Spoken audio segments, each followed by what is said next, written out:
Hold on, let me find Mustafa. Mustafa, where are you, brother?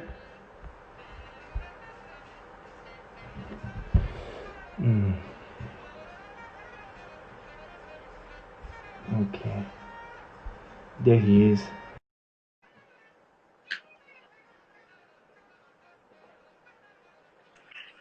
Hello. Salam alaikum, my brother. Alaikum assalam. So happy to see you, to make this happen together. Yeah, man. Can you see me? Can you see me well before we start? Yeah, I see you well. All right. Damn, bro, you got t-shirt, man. You know what I'm saying? You got the shades on, fam. You looking real smart. Yeah, I look like Clark Kent. What's poppin', fam? Okay, my brother. I mean, I'm gonna speak. I just want to say I'm gonna speak. Bro, you look like a professor. Do I do? Yeah. So I take off the shades? No, it's fire. What was I saying? So yeah. So far, before we start, I just want to say that I'm gonna speak in French. Je vais parler en français et en anglais. Fire. Okay, I'm gonna try to switch it between English and French. It's not gonna be super easy, but let's try to make it happen. Okay, so you said you wanted to start. We should start with how we met, right? Because the people want to know. Yeah.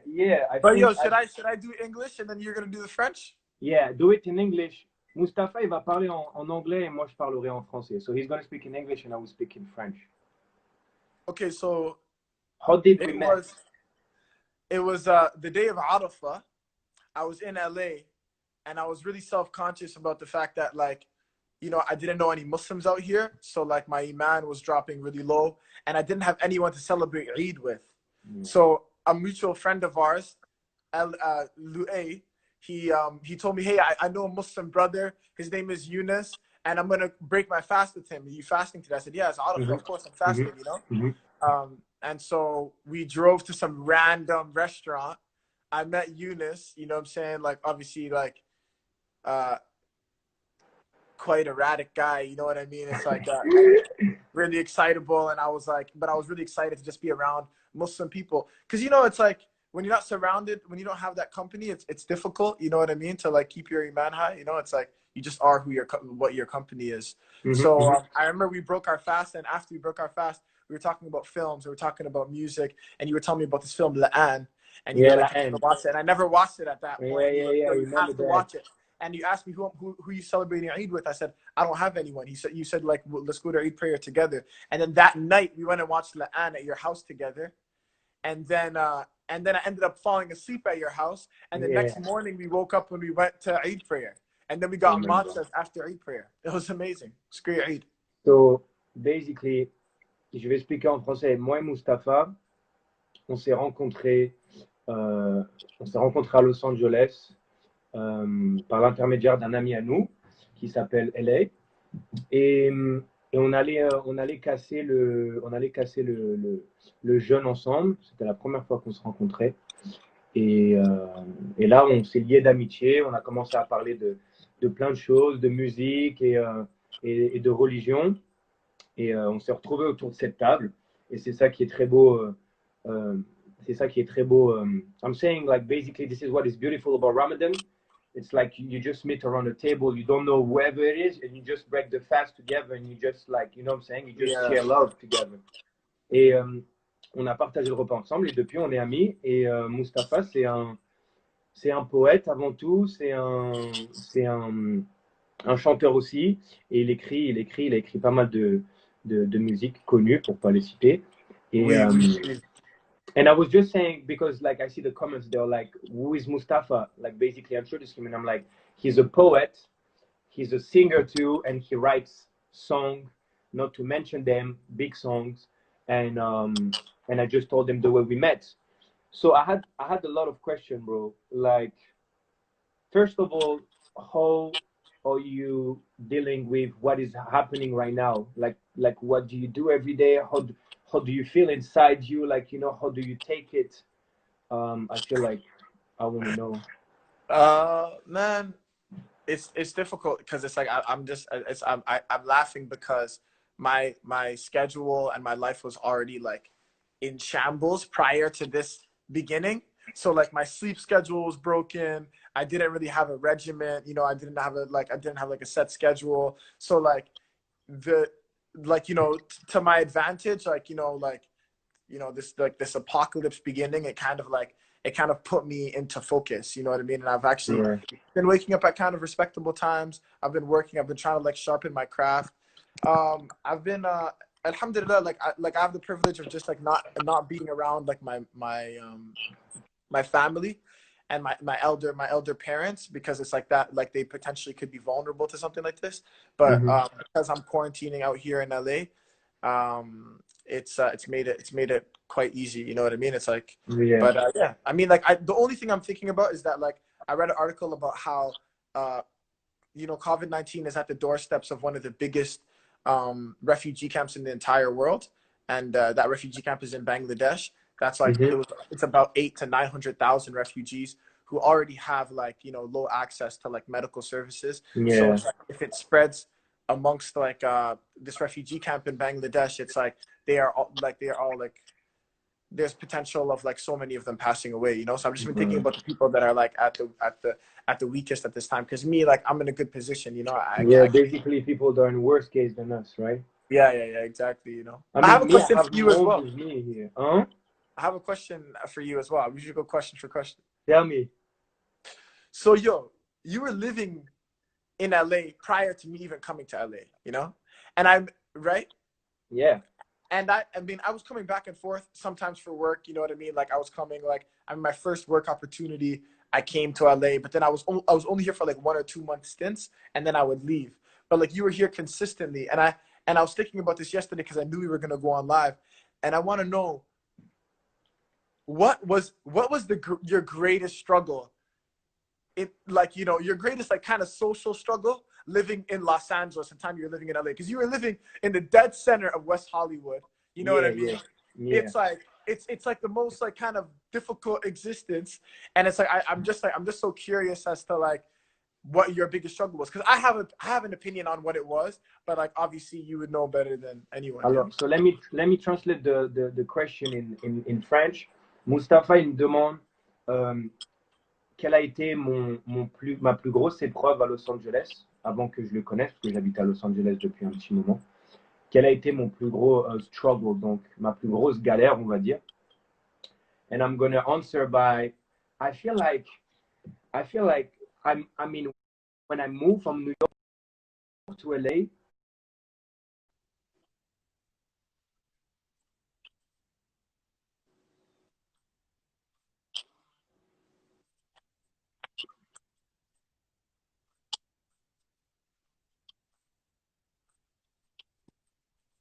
Yeah.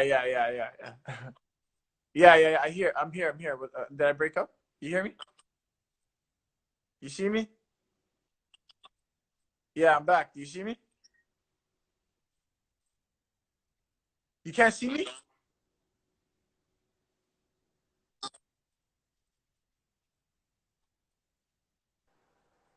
hold on, are we good? Flip, my bad, man. Okay, yeah, you're back. That service. Yeah, I think So we're good, right? I was saying my biggest struggle was like to just go around the city, because I had no money. So no money, you have no car. And then if you have no car, you have less friends, because how is LA, it's like everything is about like material thing, you know what I'm saying? So if you only have your food to walk, nobody's really gonna pay attention to you. So I feel like I'm pretty strong by myself, because like I kind of like grew up by myself. But yeah, being like 11 hours away from away from family, without like much money and no cars and stuff, was kind of like hard. So I feel like that was my biggest trouble, like once you just come inside like to like a new city, and you just don't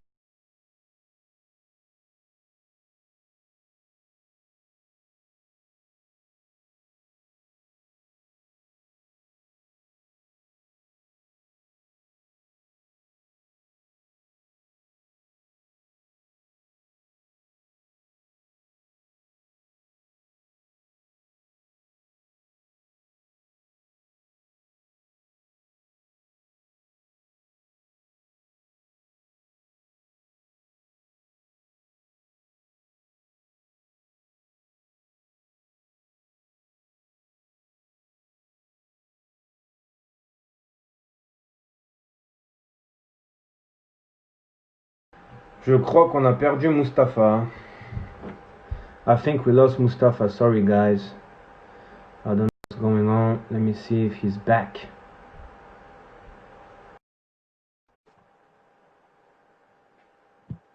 Let's see. His connection was not good. Yo, was that me or was that your connection? Well, No, that was you. Because I have 5G, bro, and the 5G, you know, the 5G conspiracy, it's too powerful. Man. They're getting the 5Gs. They're getting us, man. You know. Yeah, it's all good. It's all good. It's all good. So yeah, I was saying, basically, to answer your question, my biggest struggle when I was in LA was just to go around, because you know, when you don't have money, I mean, you struggle everywhere. But I feel like especially in LA, like it's such like a huge city, and everything is like, you know, like based on like all those like big things like music, acting, and all that, and you know, everybody's like living like his like own dream, you know. So I feel like that was my biggest struggle. That was my biggest struggle in LA, just to, you know, get to know people and move around, because like you know, like I feel like it's not, I mean, I don't want to use sad, but it's kind of hard when you're by yourself and you just don't know people and you have no one to talk to, you know what I'm saying, and you have no one to hang out with. Of You know what I'm course. saying? Yeah, and I feel like this is the biggest trouble. Fam, the connection is not me. I promise.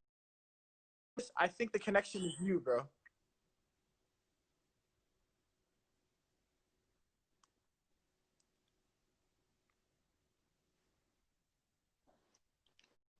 You see me?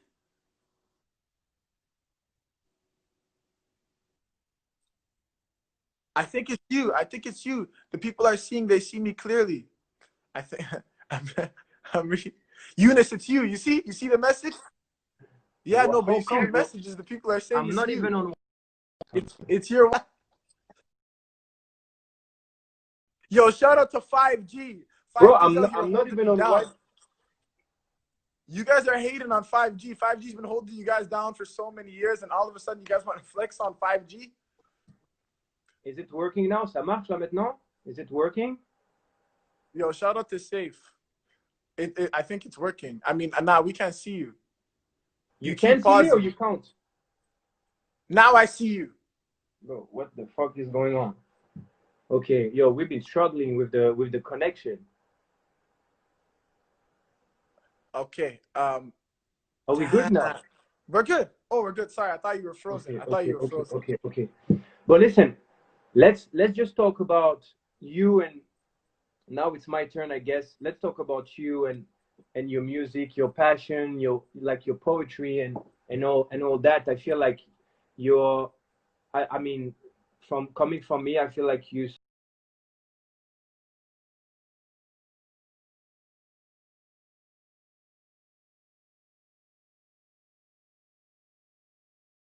such a like.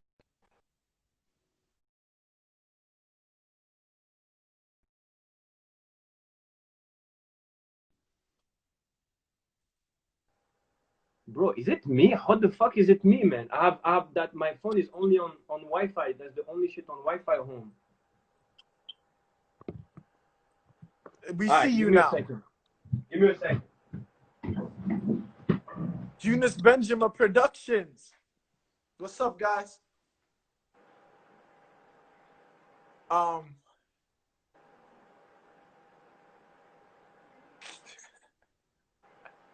No. It's blocking. You guys can't see me?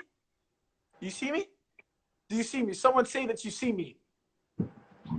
Bro, I'm so confused. Literally, I disconnected everything. iPad, computer, everything. Well, I'm confused. We're broke. We're broke, fam. We actually came on this live to tell you guys that we're broke. Man, yo, I'm so sorry. I don't know if it's my fault, but yeah, I just wanted to talk about you and you know, like your music and your passion and like what do you see like coming next? Like just whatever you have to say about yourself as an artist.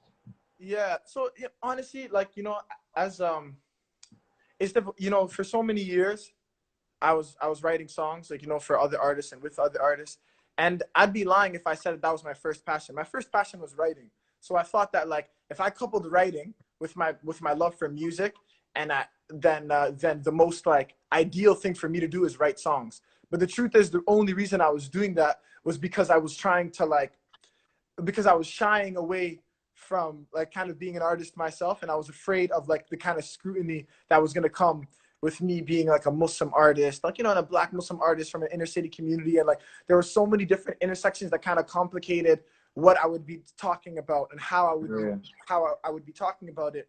And it was so much simpler for me to kind of engage with other people's stories on love, like, you know, things that like maybe didn't speak to me in any way. So, you know, alhamdulillah, like I found something that that was stimulating me.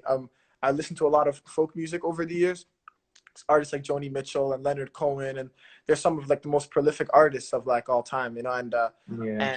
And the thing about folk music is that it leads with narrative and it leads with story. And so I start to like imagine all these folk chords alongside my story in the hood, you know, because I think that like all of the rappers that kind of detailed my experience in Regent, those rappers, like, they kind of sometimes they negated the grief, you know. And I loved all of those takes on what was happening in my community, because it was reflective of the times, and it stayed, and it's even reflective of the time that I had in my community.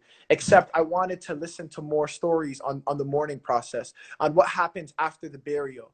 And so when I was writing these folk songs, I was just like imagining what I would want to hear after I lost someone, you know, and how I would want to like, how I would want to grieve, you know, how I would want to grieve alongside a musical process. And so I started to write these songs, you know. That's what Stay Alive came from. That's what About Heaven came from. And so like I kind of like I created this body of work that's in and around that, you know. But alhamdulillah, like I think that, you know, I've had such great experiences, and I've learned from such like prolific artists like The Weeknd, you know, and like Usher, and like I think even my time with them allowed for me to really sharpen my ability to write songs. And so so when it came time for me to confront my own story, it was easy, you know, and it was easy for me to spell it out.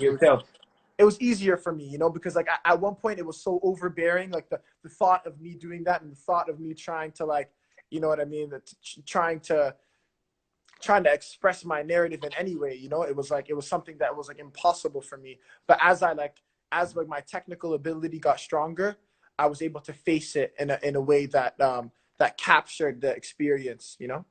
Beautiful. And yeah, alhamdulillah, you know. Do you have a question for me?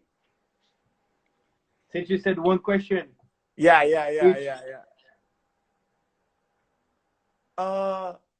I mean, to be honest, there is something we could talk about, is being a Muslim in the industry. I feel like sure, that's a question that came a lot in my requests. You know, me as like, let's say, you know, like a model. I mean, you know, since I'm like 17, and like, you know, just like a businessman, and you as like an artist, a singer, like whatever. Like how do we deal with that, like being Muslim in the industry? Like, is it like a problem for us? Like do we struggle? Do we have any like problem with people, or problem with work, or anything like that? You know what I'm saying? Like, how for can sure. we I mean, like, we were in Los Angeles, living in Los Angeles, and there was so much temptation, you know, like wanting to go to this party, or wanting to like attend that event, or wanting to like. I think that for me, of course, the difficulty wasn't like there's like public vices that are like social vices that were easy to like expel for us, like drinking and smoking. But the truth is like those weren't. Everyone has their like their jihad in this life, you know, and everyone is struggling in their own way. So I think that for me, what I was struggling with was like delaying my prayers all the time. It's like, you know, I was putting off prayers for other people that I imagined maybe subconsciously was more important than my own prayer. But subhanallah, any time that I prioritized my faith, it actually in turn made for a better situation for me. You know what I mean? Anytime that I sacrifice something to go pray, or like, you know, it's like anytime like you make a sacrifice for the sake of Allah, you always like, if you believe in your heart that like Allah subhanahu wa ta'ala is going to replace that with something better for you, then it'll happen, you know? Okay, and so it's like, let me explain that in French, right? Because okay. I feel like I didn't translate so much. Donc, je suis en train de parler avec Mustapha d'être un artiste comme lui en tant que musulman. et d'être mélangé à ce monde-là de la musique. Et moi, en tant que mannequin et beaucoup d'autres choses, mais essentiellement sur ce point de vue-là, en tant que musulman, comment on s'en sort en étant exposé à des villes comme Los Angeles, où il y a des acteurs, des chanteurs, un peu de tout. Comment on arrive à faire la différence et rester nous-mêmes et garder nos bases en islam. Et Mustapha disait qu'il avait du mal à faire ses prières en temps et en heure, et la même chose pour moi. By the way, you're the one that put me back into Salat. And Mustapha, c'est celui qui, il y a 3 ans, on était chez moi et il priait. Et il priait tout le temps devant moi. Il priait tout le temps devant moi. Ce qu'il faut savoir, c'est que je n'ai pas loupé une prière depuis les 3 dernières, peut-être 4 dernières années. Et il priait devant moi. And one day, you were like, bro, like, come pray with me. You know what I'm saying? Like, you're looking at me, I'm praying and stuff. And me, I was like getting lazy and everything, remember? Yeah, we were staying together. Donc, il me disait, viens prier avec moi. Et moi, comme on a tous eu des petites baisses de foi, des fois, j'allais prier avec lui et j'étais pas constant. I wasn't like doing my 5 prayers a day on time, you know? Donc, c'est lui qui m'a remis à la prière. And you're the one that put me back into Salat. Et il était en train de dire que faire ses prières à l'heure, eh ben, ça l'a toujours aidé et s'est toujours senti bien au fur et à mesure des jours et même dans son travail d'arrêter de. I'm sure like when you're in the studio and you work in the studio and you know that like prayer time like is coming, you just stop everything you do, make your prayer and come back, right? No matter where you are. Yeah, I think that for me, it's like, you know, first of all, wallahi, I want to make this incredibly clear. I'm not a great Muslim. You know what I mean? It's like I'm a struggling Muslim. Same. Let me translate that. All I do is pray. Yeah, all I keep do going. is pray 5 times a day. And that's the bare minimum that you could do as a Muslim. And you know what? Whatever it is that you have, like whatever it is that's like holding you to your deen, don't let anyone shame you into like removing that, because any thread you have into your Islam is something worthy of holding. You know what I mean? And it's something that can pull you back to whatever glory you want. You know? Exactly. I was grateful enough to have Islam, because Islam, it was like every dua that I made for success, it was like it kind of transpired. You know what I mean? It's like I remember every moment that I wanted to get a placement on a record, you know, or I wanted to work with an artist. It was my belief in Allah that really allowed for me, that positioned me that way. You know, things were just aligning based on the way that I was praying. My mother told me something really beautiful, and she said, my mother told me, sorry, someone said I was speaking fast. I'm going to speak slower. My mother told me, she said, Mustafa, make sure that you pray 5 times a day so that my du'as can get through to you, you know?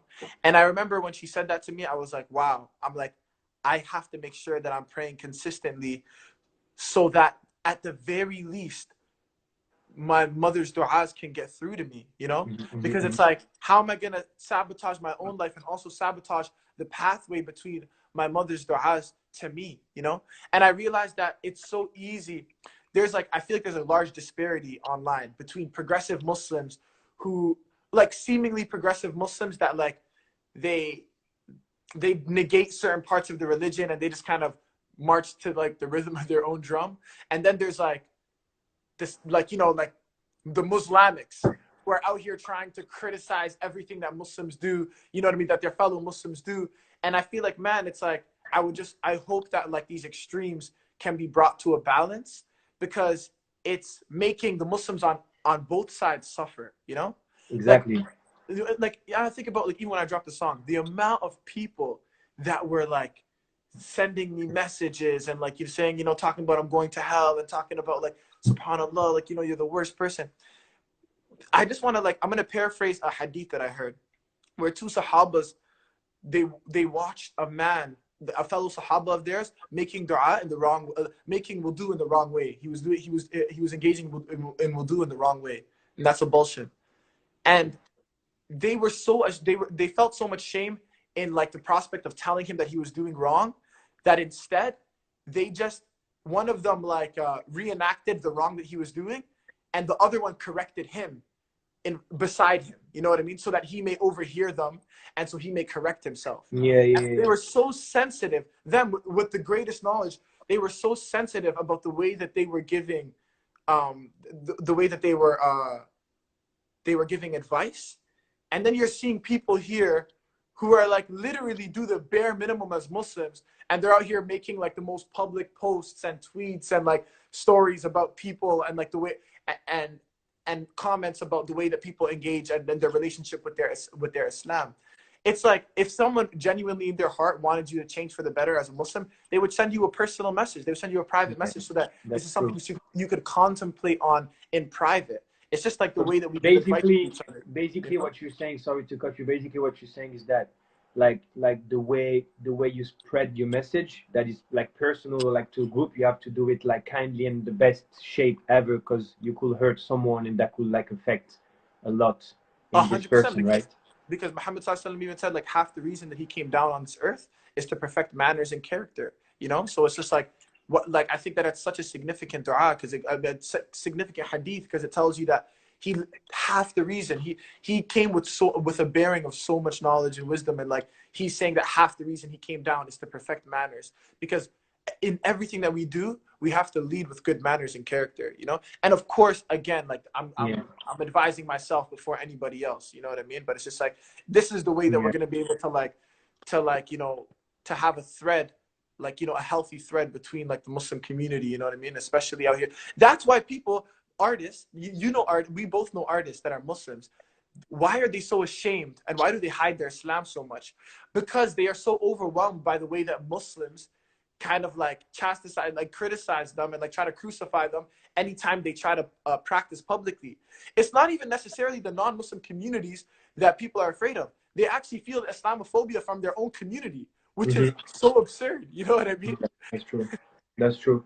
No, 100%. And also, you know, like I took some notes about like the question that people asked us, and some of them were like, oh yeah, basically how to not change your behavior no matter what you want to do, and especially if you want to make it in like in this industry. Because I feel like personally, I have a lot of question of like young men, women that want to be a model, that want to be a singer, that want to be an actor, and I feel like a lot of them, they don't know how to like, they don't know how to navigate with like religion and this like industry of like, you know, like movies, music, and all that. And personally, if I want to give an advice, it's kind of hard for me to explain in like French and English, mais I'm gonna try. Mustafa et moi, on parle de comment gérer le fait d'être un chanteur, un mannequin, d'être dans l'industrie du show, entre guillemets, et de garder ses principes, d'être, peu importe la religion que vous avez, chrétien, juif, musulman, nous on parle de l'islam parce que nous sommes musulmans, comment garder ses valeurs et ses principes et comment ne pas changer par rapport à un casting que vous allez voir, une personne que vous allez rencontrer, un groupe de gens. So basically, me, the advice I would give is that people always ask me like, yo, how do you keep your faith? And I feel like the same with you, because we're exposed to the same person and we hang out with kind of the same crowd, and in like in LA or in the US. And I don't know, I feel like honestly, like you were saying, like when you pray, you 5 prayers a day, and you know, you watch who you hang out with, because I feel like your entourage is so important. Yeah, thanks.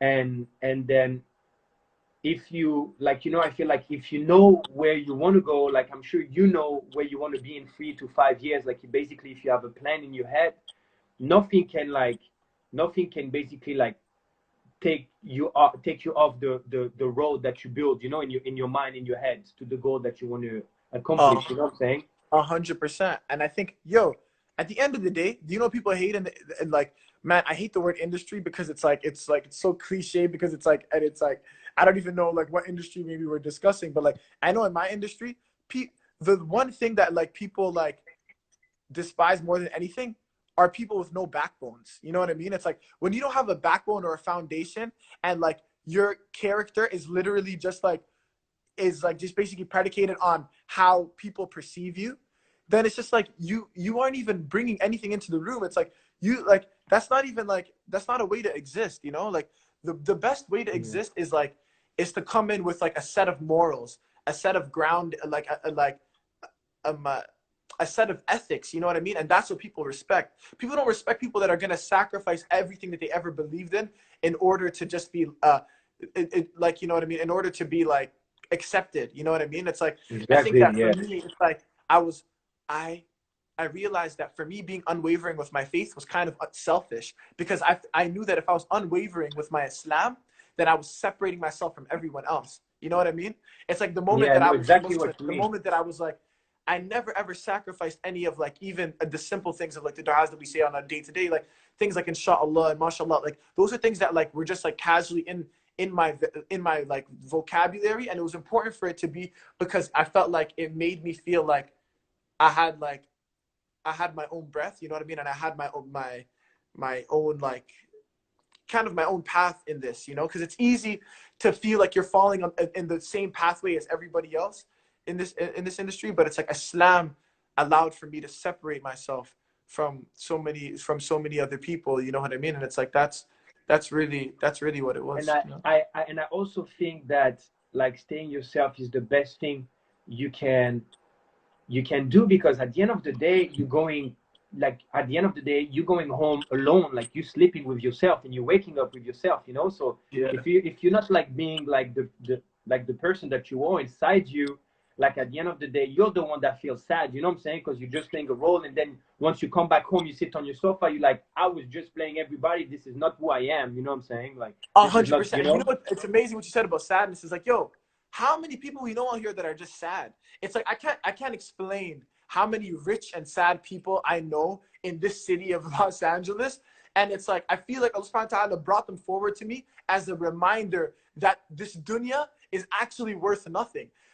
For me, it's like, you know what keeps me on my on edge always is like the prospect that regardless what happens, I am always prepared to abandon everything and Yeah. move to Medina the moment I find a wife. I'm out.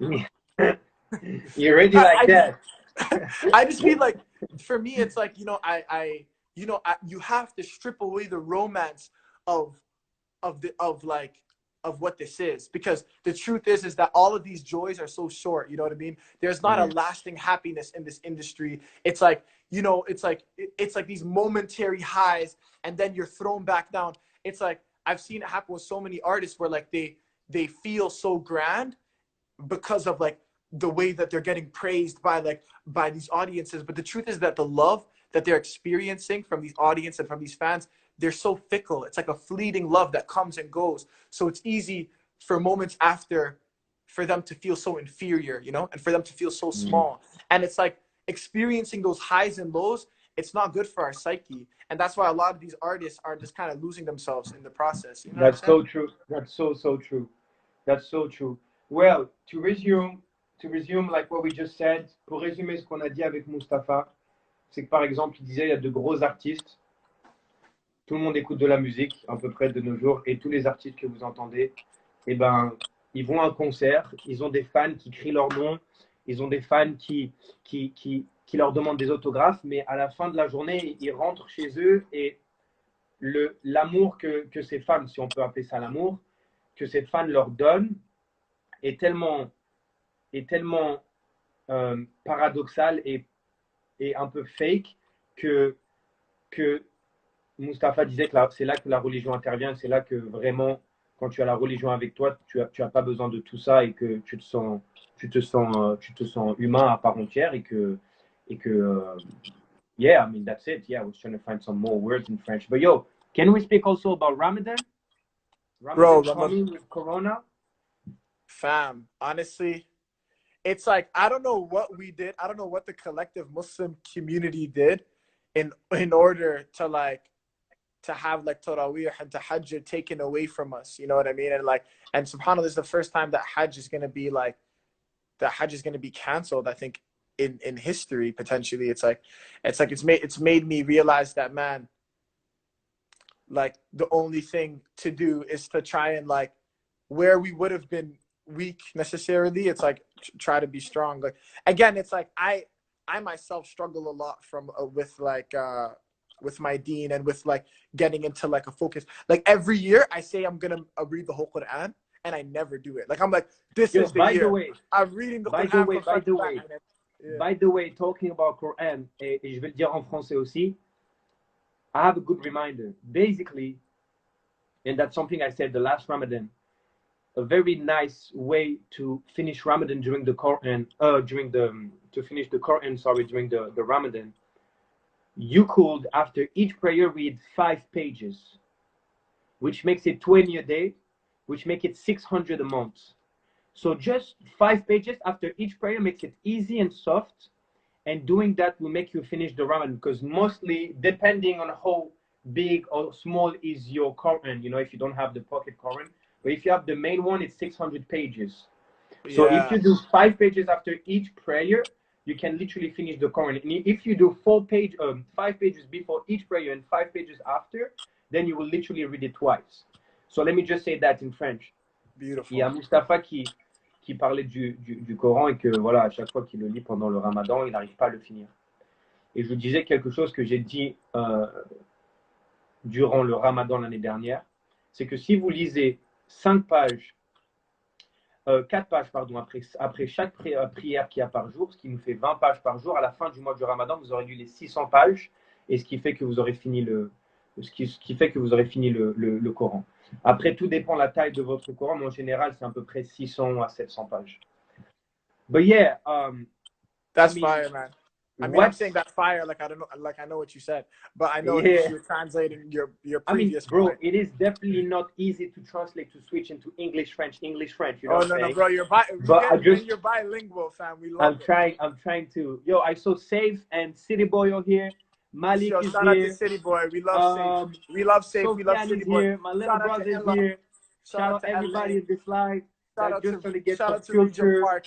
You know what I'm saying? Shout out Muslim people, shout out Christian people, shout out Jewish people, shout out everybody. Shout out my dog Ella, shout out Umar al-Bash. You know the vibes. No, listen, guys, to be honest, it is not easy to do live and just to, like, you know, say everything that you want to say, because, like, obviously we have to say things like very, like, in like a very, like, smart way and like authentic way, and it's like a lot of energy in your brain. You guys might not see that, but I just want to say that if we did this live with Mustafa, si on a fait ce live avec Mustafa, it is just for the good purpose. You know what I'm saying? Like, we're not perfect. We're just like 2 Muslim guys, like trying to like make our way into, like, you know, like, I'm not going to say like industry because Mustafa doesn't like it, but we're just trying to make our way, music, modeling, work, whatever business. And a lot of you guys are in the same train, on the same path. And I just want to say, like, we're just doing this live to, like, you know, like, exchange ideas, to remind you that you can stay yourself. You don't have to like be someone else to make it, to talk about music, because we're going to talk about music a little more, to talk about motivation, about workout, about religion. You can mix all that. Like, you can be a singer and like Mustafa, like such an amazing artist, and like still, you know, like pray 5 times a day, make dua for your brothers and sisters, be good to your mom, be good to your parents, to your family. And I'm going to translate that in French very quick. On a fait un live avec Mustafa pour parler de sport, pour parler de religion, pour parler de l'artiste qu'il est, du chanteur qu'il est, et c'est un très très très bon comment on appelle ça? How do you call it? Like songwriter, like écrivain. Qu'est-ce que tu sais? Écrivain, il écrit de très belle musique, et on voulait juste parler de, voilà, de tout ça, de pas faire juste un live pour faire un live, mais voilà, de juste parler, de vous donner notre énergie, pour parler motivation, pour parler religion, pour parler musique. Et peu importe ce que vous faites, je parle pour la communauté musulmane, peu importe ce que vous faites, pardon, que ça soit de la musique, du cinéma, que ça soit comme Sofiane, par exemple, my friend Sofiane that fights, no matter what, like, you can still be close to God and pray every day. You don't have to change your behavior. So I was saying, sorry, Mustafa, that was a little long, but I was saying, how are you going to deal with Ramadan at home? Like, do you have any idea of like what's your day gonna look like? Like, okay, we're not gonna eat, but we know that Ramadan is not about, you know, not eating only. There is, like, you know, of course, like many more things to do. And Like, I think that there's so many positives here. The initial positive that I see is that because all the restaurants are closed and all of like all the restaurants, the clubs, the bars, everything's gonna be closed. We no longer have to deal with that temptation. So alhamdulillah, the one jihad of like potentially going out has been eliminated. Now you get to stay at your crib. And the thing is like because like I hope that inshallah like you guys are in countries where like they are giving you like stipends like to live, you know what I mean? Because I know that a lot of governments are giving like living wages for people that can't work. And if your work got sacrificed during this time and you're finding a way to stabilize still, use the free time that you have. Yassine, who's actually I think in this live, he told me, he said, Mustafa, I said, man, I'm struggling to read the Quran. I'm like, I don't know what it is. I'm like, I'm so reluctant to pick it up. I'm like, I don't know. I want to have a love for it the way I have a love for other things. And he said, all you need to do is open it. He said, like, the bare minimum is just to open the Quran. He's like, if you open the Quran, you've already you're worlds ahead of the moment prior when you didn't have the Quran open. And if all that you can get is 1 or 2 ayahs out, or 5 ayahs, or 10 ayahs, or a page, then do that. But if you open the Quran once a day, it's like this is the beginning. And it's like it's just about doing like the very small deeds consistently, and then thinking about like in whatever way possible the people that can't provide for themselves. It's like if we're assisting the Muslims, that are in difficult positions right now and that are kind of shackled by the situation.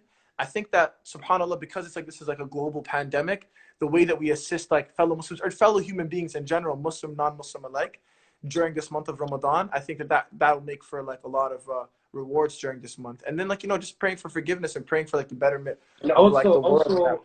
also helping, like, or something that usually we don't really think about, like helping, like, moms and sisters in the kitchen, you know what I'm saying?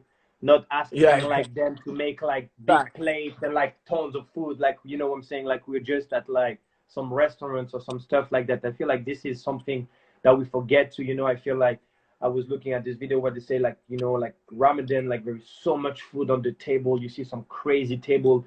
It is not really about that, you know what I'm saying? Like you should not like spend so much money on food and just like ask for orders to like moms and sisters and whoever is cooking for you. And either way, like we're not going to be burning any of those calories anyways, because we're going to be staying at home. So there is no necessity to have bigger meals now. We don't need the bigger meals because we're not going to be sustaining ourselves since a lot of us aren't going to be working because like the world is currently on pause. You know what I mean? I have a question. Have you ever declined? I mean, I have so many questions, but let's say, have you ever declined a project because of your religion?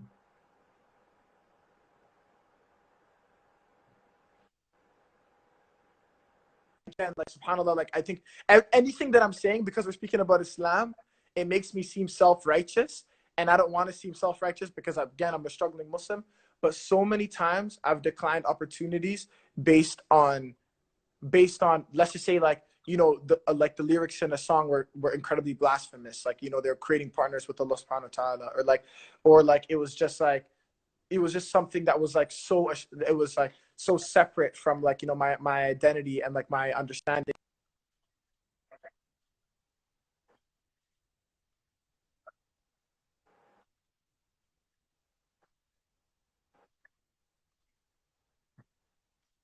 Mustafa, your connection you're bugging a little. Yo, can you hear me? Can you hear me? Can you hear me?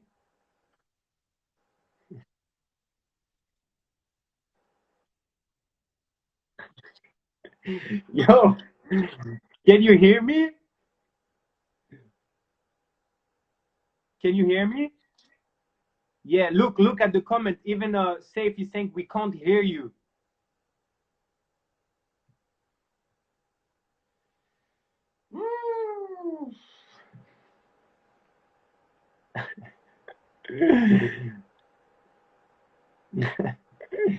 Bon, Mustapha, il a planté, hein. Ok.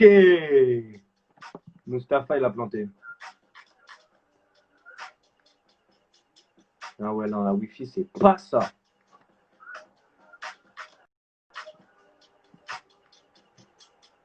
Mustapha.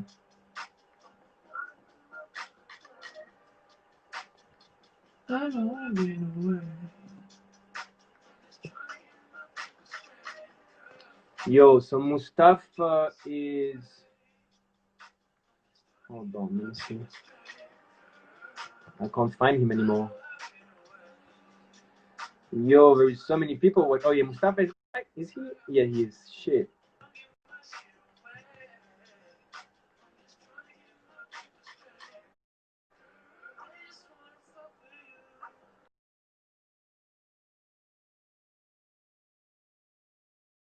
Hold on. Yo, I'm broke. Yo, bro. I'm broke, man. Yo, Yo, can you hear me, bro? I hear you. You hear me?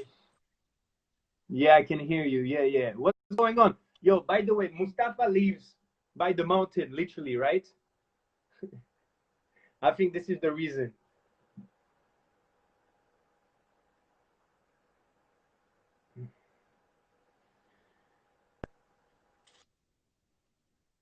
Yo, yeah, the connection is weak. Yo, hold on. I don't know. We can't hear you. If you guys can help me, si vous pouvez me dire si vous le voyez vous, parce que moi je le vois pas. Oh, I'm good now. I'm good now. I can't. I'm back on the 5G. Yeah. Yeah. Yeah, you're good. You're Shout good. out You're to good. 5G. You're good. You're good. Shout out to 5G. So But what were listen, you saying? You said you had the good one. Yeah, I don't want to talk on any artist names because at the end of the day, fam, whether like, you know, these people are talking about sex or drugs or like any other vices that they have, that's like, you know, that's for them to discuss. And, you know, at the end of the day, this, you know, everything exists in this world for a reason, you know? So like, I don't want to bash anyone, but there is one specific situation that I always recall. Basically, when I did the collaboration with Valentino, one of the dresses had one of my favorite poems on it across the chest. And this was like the poem that said like, leave your door open for me, I might sleepwalk into your dreams. And the thing is that it was like a transparent chest. So like, you know, you could see like the woman's, like, you know what I mean? You could see the woman's breast, and like the only thing covering her nipples was my poetry. I'm sorry to be so blunt. Yeah, I remember I was like, yo, I'm still gonna post it because I love the poem, and I think that the dress is beautiful. I remember when I did that, Yassine, my sisters are messaging me saying, SubhanAllah, Mustafa, you shouldn't post this. You should maybe remove it. And I said, yeah, but I love the dress, and this is her. It has nothing to do with me. And he said, yeah, but like, you know, think about how you're representing yourself as like a Muslim. And then I made the conscious decision. I was like, you know, for Fisabilillah, I'm not even gonna post this. I deleted it. I deleted it from everywhere, that pic. And then a week later, subhanallah, the final premiere of like Game of Thrones was happening. Like, you know, for like the final season, like the like the final season. Wait, the last episode? No, the season premiere event. Okay. The season premiere event was happening. Okay. And Khaleesi, who's like the mother of dragons, the main character in the show. Yeah. She wore the same dress, but she wore a shirt under the dress. I didn't know that. You never told me that. Yeah, so like she wore the dress and she wore a shirt under the dress, and I was like, oh my god, it was completely halal for me to post. She's also the mother of dragons, the latest person ever. My friend Yasmin told me that she was wearing it, and I was so excited by this, and I was like, subhanallah, like I made a hesitant decision to remove another photo because it made like my sisters uncomfortable, and it made like other Muslims uncomfortable, and maybe it wasn't right of me to do. And in turn, like I got the halal version of it from like the main character of Game of Thrones, you know? That's insane. And like everyone was celebrating me for it, like, you know. Bro, that's so crazy. I never knew that. That's insane. I never knew that. Holy subhanallah, right? And I always think to myself, I was like, man, I'm like, this is like, it makes me feel so good, you know? That's insane. Wallah, I never knew that. She wore the dress. I need to check it out. I'm gonna find out. I'm gonna go find it out. Yo, you know what happened? I have one more thing to say. Tell me. My father once, he was angry with me. And you know, when like, because of the level of complexity with like our relationships with our fathers, it makes it difficult when we're like, when there's ego separating them and us. And I decided I was gonna write a poem, and I wrote a poem. I think it's like somewhere on my page, and it was like, and it was talking about how, like, what was the poem? What was the poem? It was like, I may. I can't help you on this one. I may.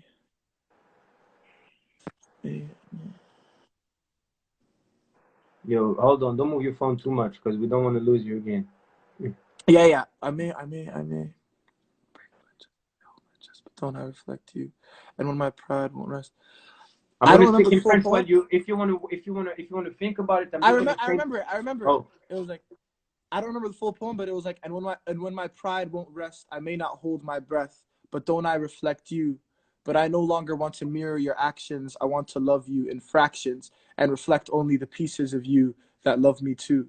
And I wrote it when I was 17 years old, and it was basically, I was just talking about how, like, so much of like our our parents' characteristics are woven into our DNAs. So like all so much of what we're trying to escape is characteristics that our parents had that they also tried to escape, and we're trying to defy kind of the laws of like our own like biology, you know what I mean, and our own genetics in a way.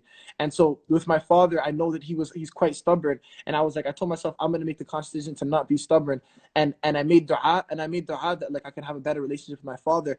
And I asked Allah subhanahu wa ta'ala to make things easy for me, because I remember I submitted something for the Weeknd's album, and this is during Starboy, when Starboy is coming out. And I remember asking Allah subhanahu wa ta'ala, like that if I was doing good, that if I did enough good, that he would like allow for this like placement to come through for me. And so I did, and I mended my relationship with my father, mended my relationship with my family, and I found a balance. And alhamdulillah, when I did that, you know what I mean, the song I co-wrote ended up being on the album, and that was my first ever placement, and that was like the kind of the beginning of my journey. But I that's realized that so beautiful. much of what I did was me, like, I hope this isn't a bad word to use, but bargaining with Allah subhanahu wa ta'ala, and being like, I'm gonna do this, and I'm gonna make this sacrifice. Please, just Yeah. like, in turn for that, allow for me to like to experience this success and experience that success, and That's promising beautiful. that when I get that success, I'm gonna use it for good, and when I get that success, I will inshallah be able to like return it to the And you're community in getting some that form. success already, bro. Come on, you already know. It's, day by day, you know what I'm Step saying, by step by step. step. Yeah, step by step. As I always say, step by step. Listen, Yeah. do you wanna hold on? Do you wanna talk about? Do you want? I want actually. You know what? I have a question for you. I feel like we spoke about Ramadan, we spoke about religion, and I have a couple notes. I wanted to ask you, can you give me like 3 or 4 of your like song that will like literally like represent you as a human being? You know what I'm saying? I don't know. I don't Uh, know if represent you is a good question, but like let's say you can give me even two, but let's say like 2 songs that like like are part of you. You know what I'm saying? Because I feel like I have songs that are part uh, of me. You know? for sure. One song for sure has to be "Father and Son" by Cat Stevens. Okay. Absolutely beautiful song. One of the greatest folk singers. I I mean, you know think me. like, I need to listen to this one. I don't know it. yeah, Cat Stevens is Yusuf Islam. He's like the guy that like converted to Islam and ended up like Oh changing wow. yeah, it was amazing. So like he kind of left Safe music so said, like he can, Safe said, Stevie Wonder, they won't go. Beautiful song. wow. Oh my, yeah, I think I even He said, associate that's that song. you, Mustafa. That Stevie Wonder, yeah, Stevie Wonder, They Won't Go is absolutely one of the greatest songs I think ever written. Stevie Wonder, They Won't Go, Cat Stevens, Father and Son, and J'ai demandé à a Mustafa deux, song. trois sons qui lui plaisent, et là, il est en train de me dire ce qu'il en est.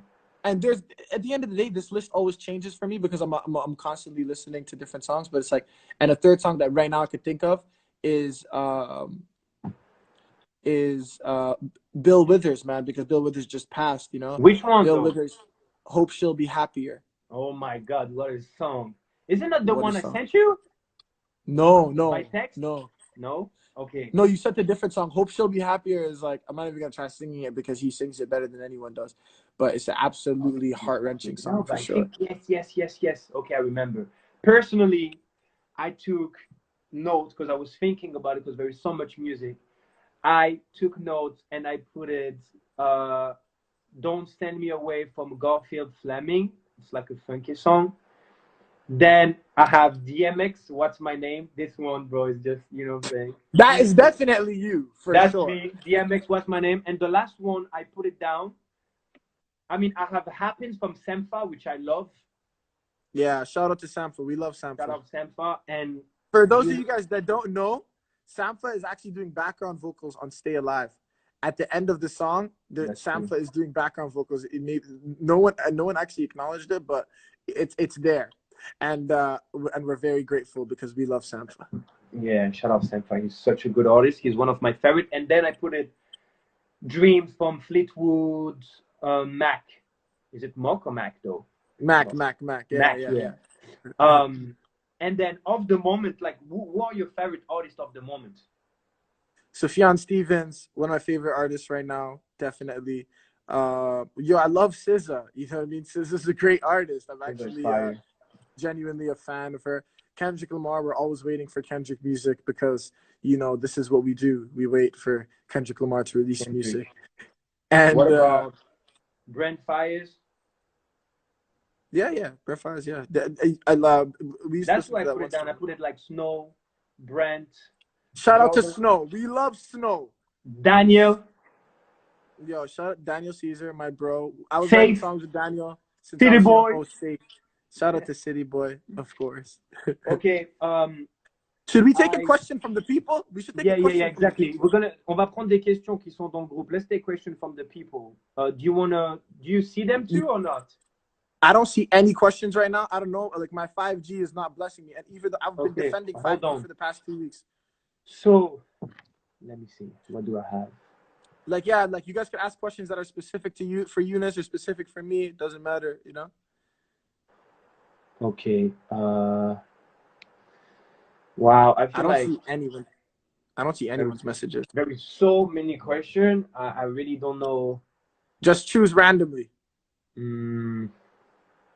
I want to take like a question like on a different subject that we didn't speak about. Yeah. Let's say, I mean, there is question about motivation. There is question about, they're asking if you could say one of your favorite like poetry. Under tes poèmes favoris. Yeah. If I get off this, will you still hear me? Maybe you would pause it though.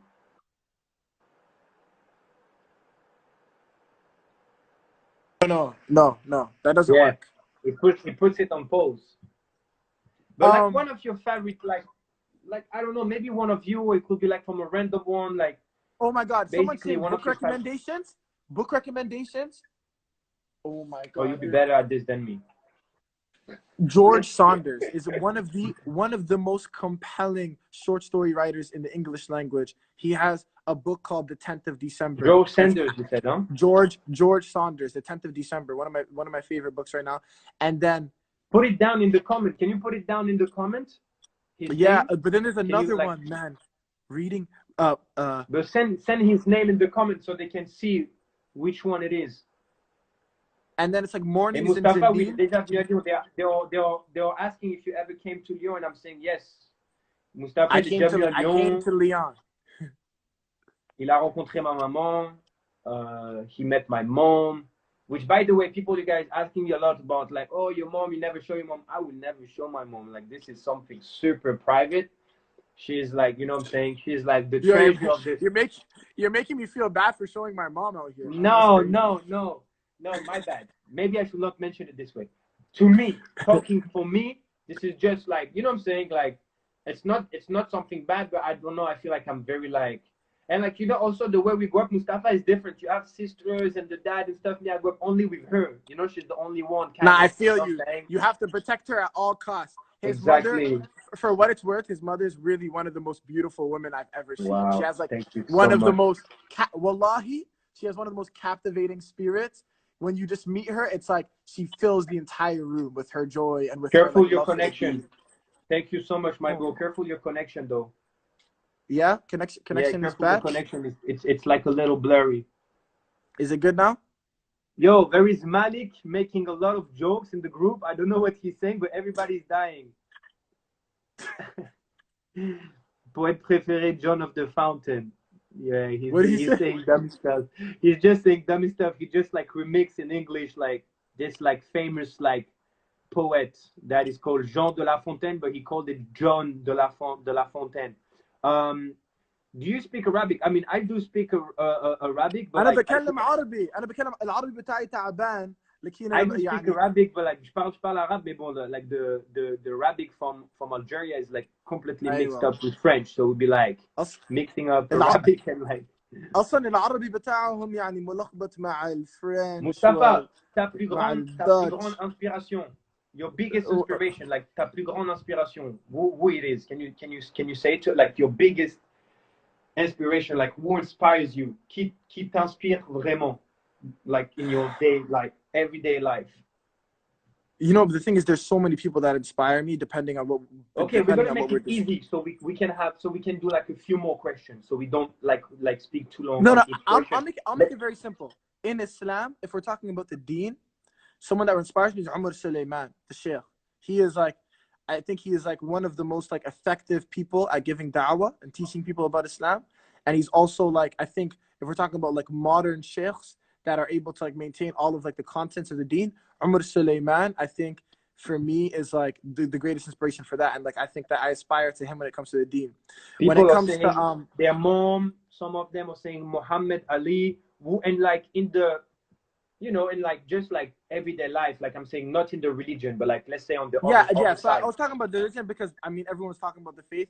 If we're talking about as like music, like for music, Cat Stevens, because it's like that like the genre I'm in is folk music. I want to continue making folk music about like my experiences, like, you know, living where I was living and the emotional journey that I've been on. And I think that Cat Stevens does that incredibly well.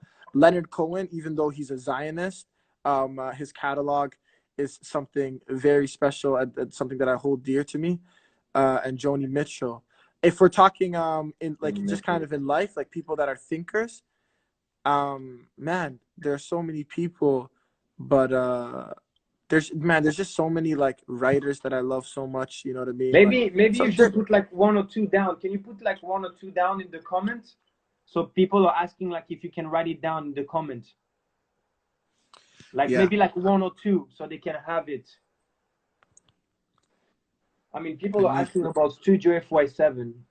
Donc pour Studio FY7, yes. Studio FY7 is basically like just like a creative agency. You know, I'm working like on a like couple collaboration, like a big collaboration was supposed to come. J'avais une grosse collaboration qui devait venir en juin, but it's getting pushed because of coronavirus and, you know, what is going on, and like, you know, all the warehouse factory are closed.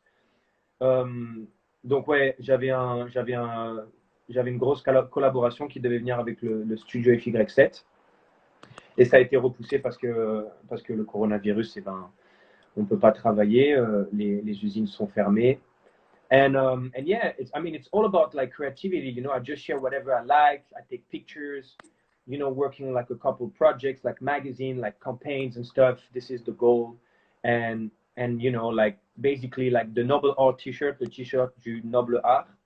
I just did it like, you know, like out of nowhere. Like I love boxing. I've been doing boxing since I'm a kid, and I was like, let's just make like a cool t-shirt.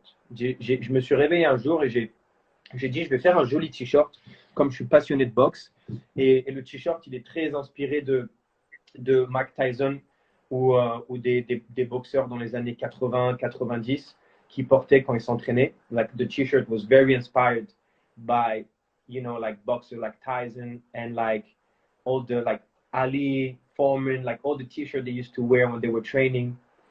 And that's it. I mean, Studio 47 is just a creative agency, and we're working on stuff step by step. I hope you guys like the stuff that I share. And Mustafa, did you put it down? Yeah, I put down 3. Like I put down a bunch of stuff. But Drinking Coffee Elsewhere is also one of the greatest collections of short stories as well. You know, and shout out to Studio FY7 because you know. People are asking, can you tell them where you're from? Tu es d'où? I'm a Sudani. I'm Sudanese. I'm Nubian. I'm from Sudan. My father is from Italy. my father is from Idil, so he's from like, and my mother is from Half al-Qadima. So that's why I know how to speak Arabic, alhamdulillah. And like, you know, I've been back to like Sudan and Egypt and spent time there with family.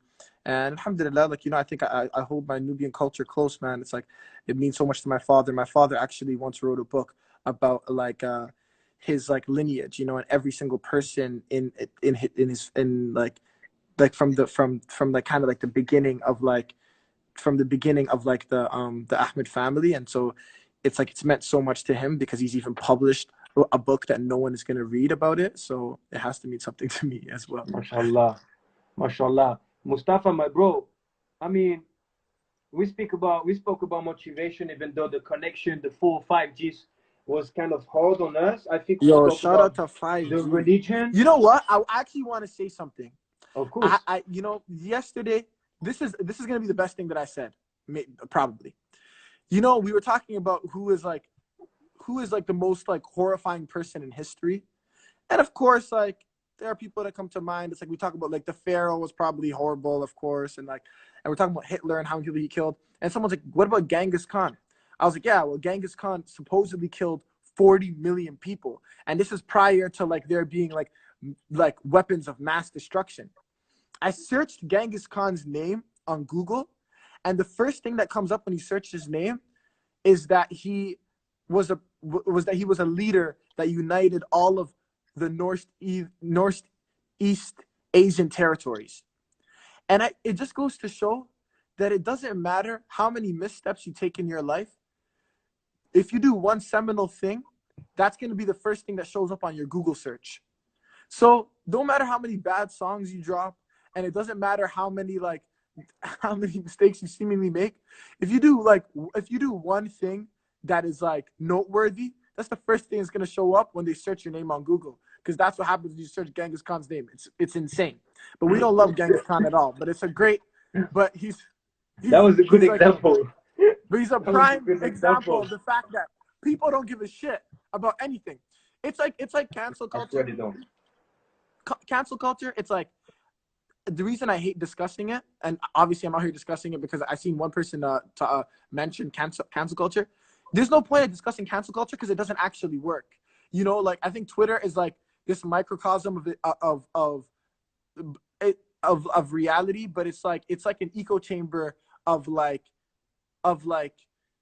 really some great ideas that don't translate to real time a lot of time. You know, it's like so many people that I know, even like Black Muslim women on Twitter who carry such like a freedom and power on Twitter. It's like they experience so much difficulty and so many barriers in real time still. And so like I think that a lot of times people like mistake like these social platforms as indicative of like how we're moving forward in real time, but it isn't. You know what I mean? It's like this is hopefully some of the ideas that exist online are hopefully just kind of like gonna reflect like a future that we're moving into. And I mean, like I'm trying to be optimistic and hope that that's the case, but like that's the truth, man. It's like cancel culture, man. It's like right now I just don't believe it's real.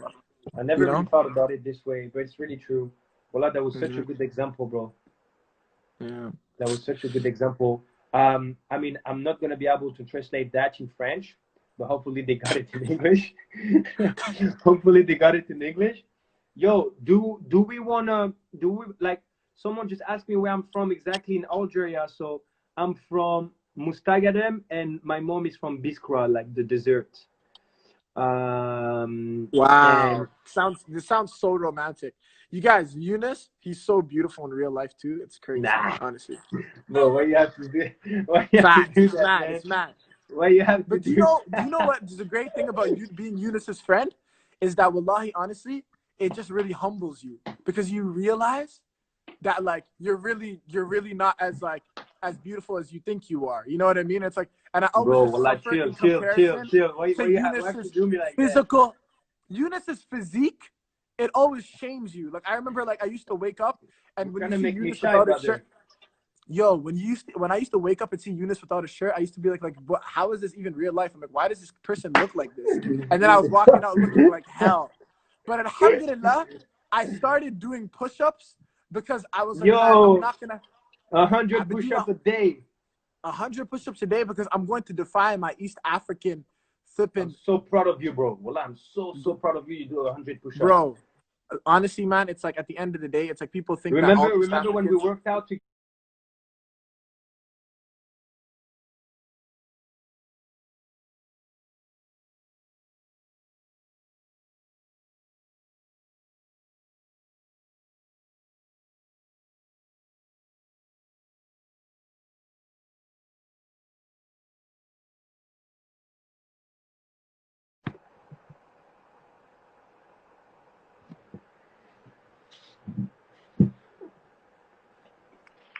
Yo, Mustafa, can you hear me?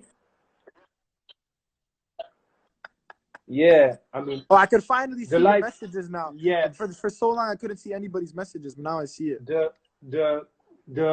the live was over because it's been an hour, so I Oh just wow, like fam. started a new one there. Times fly. I We're just want really to say, listen, like we're not really used to do live. I feel like next time if we do one, we'll definitely get better at it because like with the connection and all this shit. But I think we gave some good points. You know, we spoke religion. I think we spoke about you, music. We spoke about some struggle, and I'm really happy about it. Like, you know, as much as we can bring like positivity and like give advices that we need to, because like you said, we're definitely not perfect. I think that we will definitely like keep doing it. And if anyone needs advices, you know, they can send us like messages, you know, about religion and stuff, and we just try to reply to them if we didn't so far. facts. At the end of the day, fam, like yeah, I want to be reiterate that I actually don't know anything.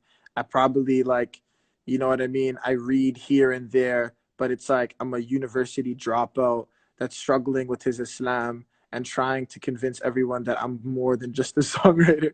Yeah, So yeah, no, please 100%. take everything that I say with a grain of salt. And inshallah, you know what I mean? It's like this is just about like, man, it's like just about allowing everybody their own space to be to arrive at like goodness when they need to, you know what I mean? Or when it's meant for them, you know? It's like because everyone Yeah. like everyone has a different written path, you know what I mean? And it's like and everyone's journey is gonna look different, you know what I mean, to how they get to understanding. It's like if it wasn't for the people in my life that were patient with me and patient in helping me understand certain concepts, subhanallah, like I would have never learned them, you know what I mean? So it's like just allowing everybody, you know what I mean, like the patience to just like to arrive People they're asking us at to do themselves. one more inshallah during Ramadan. I think that would definitely be something we will try to do. I don't know if you're gonna be next to your phone, but we try to make it happen, you know. Okay, fam. Honestly, we should definitely we have to, man. I think that'll be really good to just I think we make one next time to see how far we went, you know, like into like this like Corona stuff. Hopefully it will be done soon, you know, because I'm trying to like I'm like I don't think we're gonna do Ramadan like, you know, like anywhere else than in the house. I don't think we're gonna be able to like the president like in France is gonna speak tomorrow night. So I don't know if he's gonna push it till like the end of April, which will make it, you know, like which will make Ramadan able to like, you know, like practice like outside. And if he doesn't, then well, that would be a little sad for us. But inshallah, we're gonna make the best we can do at home. yeah, for sure. And if you guys and if any non-Muslims in here, man, just convert to Islam, man, so you guys can be lit like us. You know what I'm saying? Just convert. Like it's great over here. The Quran looks so. Let me just show you guys how the Quran looks. Hold up.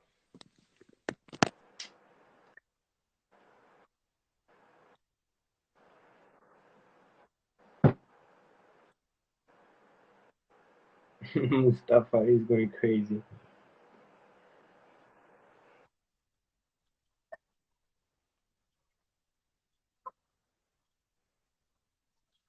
Yo, next time we do a live, next time we do a live, you need to, yeah. Fire to save yourselves from the fire. You get me? Bars. Mustafa, my brother, the connection is a little blurry. Um, I'm so happy we did the live together. Yeah, you hear me now? Yeah, I can hear you. I just want to say I'm so happy we did the live together, and we you know we spoke about some we discussed about some really good things.